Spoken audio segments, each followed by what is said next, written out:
Welcome to This Explainer. Today, we're going to systematically break down the true ancient history of who actually arrived in the Americas first. We're tossing out the conventional textbook narrative and digging straight into the data, the historical sites, and the genetic evidence that paint a much richer and, honestly, a much older picture of human migration. Let's get into it. So let's kick things off with what is probably the most famous, yet kind of misleading question in modern history. Who really discovered America? For generations, the answer to this was treated as just a simple, universally accepted fact. But as we'll see today, human history is rarely ever that simple. Section 1. The Myth of Columbus. When you hear that question, I bet Christopher Columbus and the year 1492 instantly pop into your head, right? It's literally etched into our collective memory. But there is a massive, vital distinction here between discovering an entirely new place and simply introducing a place to Western Europe via sea voyages. Columbus didn't just stumble upon some empty wilderness. It's way more accurate to say that his oceanic journeys formally introduced the Western Hemisphere to the European continent. Now, that's not to say his voyage wasn't incredibly impactful. Objectively, Columbus arriving on October 12, 1492, paved the way for mass migration and absolutely led to the foundation of modern nations like the USA, Canada, and Mexico. But he was far from the first person to set foot there. In fact, when his ships finally anchored, the continent was already home to countless people. Calling it a discovery completely ignores the populations that already called the whole place home. Section 2. The True First Inhabitants. To find the actual, true pioneers of the Americas, we have to rewind the clock way, way back, thousands of years before transatlantic ships were even a thought. The immense scale of human history shows that early inhabitants were actually present a full 20,000 years ago. Think about that. By 15,000 years ago, a massive migration was already underway across the Beringia land bridge. And by 11,000 years ago, we see distinct communities, like the Clovis people, firmly established. We're talking about tens of thousands of years of a human footprint here. So, how did they actually get there? Well, picture this. A massive, frozen, completely treeless wasteland.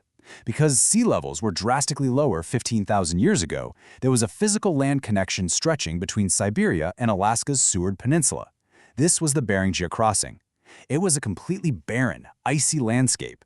Yet, despite these literally freezing and unforgiving conditions, human beings pushed through. Hunters and explorers forged a path right across that ice, just driven by the basic need for food and survival. And here's where it gets really incredible. These early migrants established deep, deep roots. Take the Clovis people, who, by the way, are named after an 11,000-year-old archaeological site found in New Mexico. The genetic data here is just staggering. It shows that the Clovis people are actually the ancestors of 80% of Native Americans living today. 80%. Their genes have survived and been passed down through millennia. So the credit for the true discovery of America, it absolutely belongs to them and the people who arrived even earlier. Section 3. The Journey of the Vikings. Now, even if we restrict the conversation entirely to European explorers, Columbus was still late to the party by a cool 500 years. Yep, the Vikings actually arrived on the shores of modern-day Canada first. If you go to a snowy, icy UNESCO site called Lanza's Meadows in Newfoundland, you can find the actual physical remnants of their presence. 1,000 years ago, Vikings built wooden structures right there. While we aren't totally sure if they meant for it to be a permanent settlement, we know for a fact they used this spot to repair their boats and just try to survive the brutal winter weather. Section 4. Polynesian Contact. Okay, let's pivot out to the vast expanse of the Pacific Ocean, because this story gets even more fascinating. A landmark 2014 study dropped a bit of a bombshell. It revealed that Native Americans and the local population of Rapa Nui, which you probably know better as Easter Island, were already sharing genes. This genetic data indicates that these two distinct populations were actually mixing and living together around 1280 AD. This points to some seriously incredible maritime navigation skills and transoceanic contact way before the European Age of Discovery even started. Now, with all this ancient global movement happening, you might have also heard some pretty persistent rumors about early Chinese explorers. There are these wild claims floating around that Chinese navigators colonized South America in 1421 AD, or even crazier, that they set up shop in Arizona around 1300 BC. Supposedly based on some ancient artifacts and characters that look a bit like Chinese script. Well, let me stop you right there, because our source material makes this absolutely definitive. The answer is no.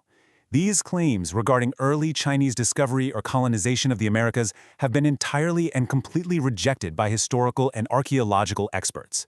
The evidence simply doesn't back those specific theories up. And it's really important we separate actual historical fact from popular internet myth. Section 5. The story of migration. And that brings us to the real ultimate takeaway from all these incredible layers of human migration.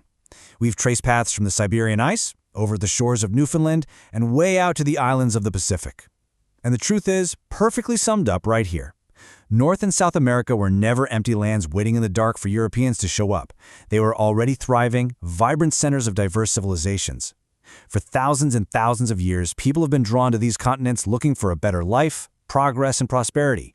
It's a continuous, totally dynamic story of human resilience that kicked off long before 1492. So, I'm going to leave you with this one final thought to ponder. If this vast, incredibly populated continent was never truly lost to begin with, what other incredible chapters of human history, migration, and survival are still out there, just waiting to be uncovered? Thank you so much for joining me on this explainer. Keep asking those big questions, and I'll see you in the next one.